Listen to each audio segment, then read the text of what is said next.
It looked like a bloody end to Vladimir Putin's reign was hours away. As Yevgeny Prigozhin's 20,000 mercenaries marched on Moscow, the Russian armed forces seemed powerless to stop them. For hours on Saturday, it was not clear who, if anybody, was in charge of the country or its huge nuclear stockpile, as Wagner troops blew helicopters out of the sky and soldiers apparently refused orders to shoot back at them. But he was saved at the 11th hour, with Belarus leader Alexander Lukashenko claiming to have brokered a deal to save the Russian president's skin.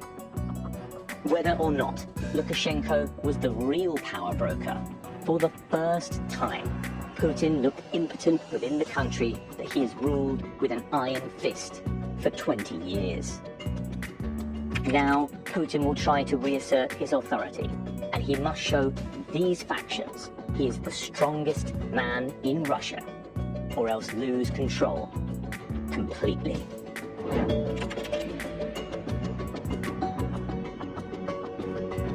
First and foremost, the loyalty of the army and the security of Russia's vast nuclear stockpile has been seriously called into question. For almost 24 hours, Prigozhin's men were able to advance on Moscow virtually unimpeded by Russian soldiers, despite shooting down up to 7 military aircraft. They easily seized control of Russia's southern military headquarters and Voronezh, where nuclear weapons are stockpiled, as troops seemingly defied Putin's orders to crush them.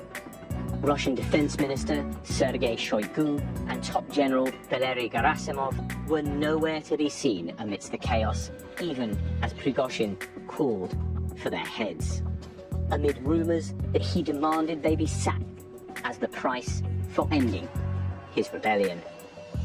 If Putin leaves them in post, it risks sparking a second uprising.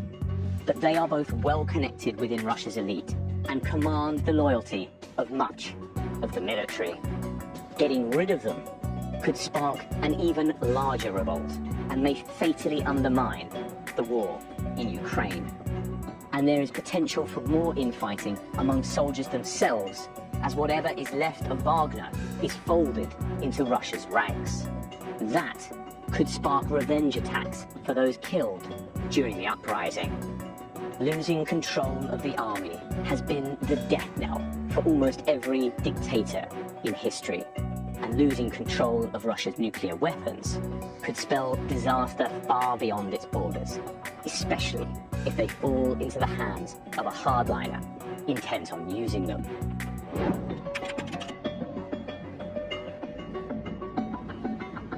Though Prigozhin's rebellion has been quashed, Putin will still have to deal with him.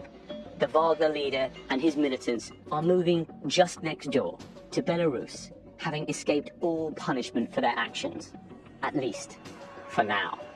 There, they will be restrained only by Alexander Lukashenko, a tin-pot dictator who is even weaker than Putin. That could give Prigozhin more free rein to make threats and to pull strings, safe in the knowledge that he can launch another attack with his mercenary army at any time. If Prigozhin really does escape unscathed, it will be one of the few times that someone has openly defied Putin and lived to tell the tale. In the strongman world of Russian politics, that risks looking desperately weak. Others may now start settling scores behind Putin's back, which could lead to a civil war, or else launch coups of their own. The despot has survived this round, but powerful men around him are likely beginning to imagine a Russia without him. As experts at the SIPA think tank put it, Prigozhin pulled back the curtain and revealed Oz the Great and Powerful to be nothing more than a scared old man.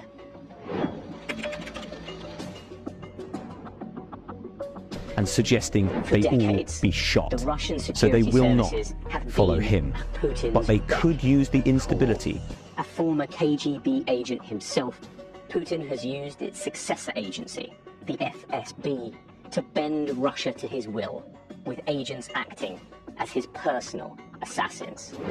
Andrei Lugovoy and Dmitry Kovtun, the two men responsible for slipping radioactive polonium into Alexander Litvinenko's tea in 2006, were almost certainly working for the agency. And the FSB is also thought to be behind dozens of shootings and poisonings within Russia, including Alexei Navalny in 2020. Nikolai Patrushev, head of the agency when Litvinenko was killed, is often touted as one of the most likely men to replace Putin, along with his son, Dmitry. And Ukraine believes a gang of Russian elites plotted to poison Putin just last year and replace him with the current FSB boss, Alexander Bortnikov. Bortnikov was silent as Prigozhin advanced on Moscow on Saturday. If the Russian president is to have any chance of surviving now, he must keep all three men on side. But he recently fought with the FSB for giving him false intelligence on Ukraine and placed two of its senior figures under house arrest. Putin also sparred with the head of the SVR, Russia's foreign intelligence service, on the eve of the Ukraine war. Sergei Naryshkin was given a humiliating dressing down after fumbling his words on national TV, and may now come looking for payback. There is also the GRU, Russia's military intelligence, whose agents were behind the poisonings of Sergei and Yulia Skripal in Salisbury in 2018. General Vladimir Alexeyev, who was leading their efforts in Ukraine, has publicly backed Putin and denounced Prigozhin, but there is no telling what happens behind closed doors.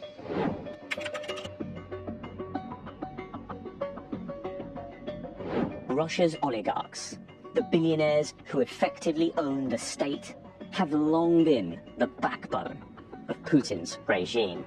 In return for their support, he provides them with security and turns a blind eye as they siphon the nation's wealth into their own pockets.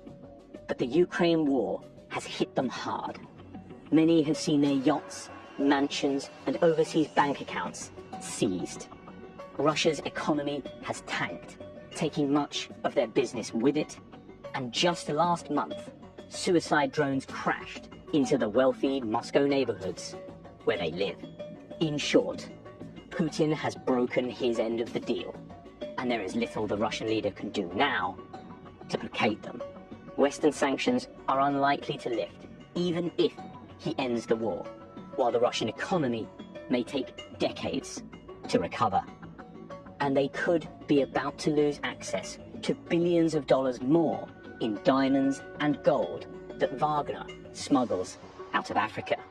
Prigozhin is no champion of the elites, referring to them in his rants as scum and suggesting they all be shot. So they will not follow him. But they could use the instability left in the wake of his insurrection to try and replace Putin. After all, it is thought to be the elites who put Putin into power in the first place.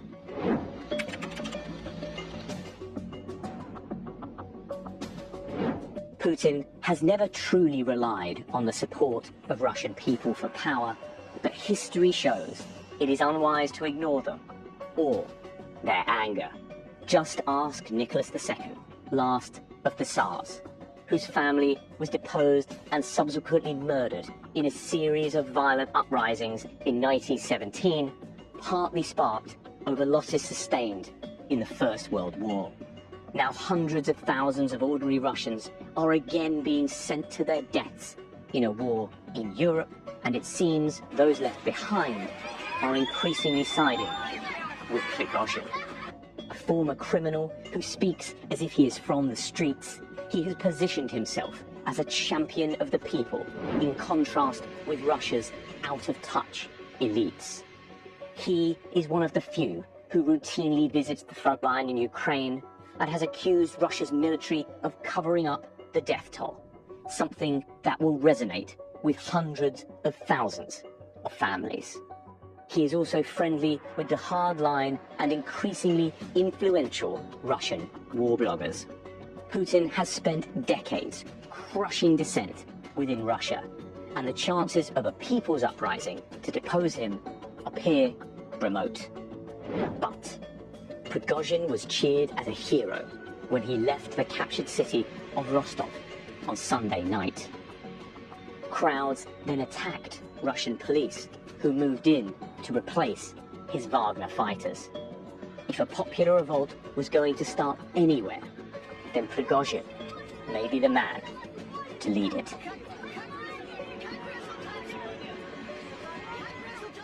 Please, thank you for watching the video, subscribe and share. Thank you.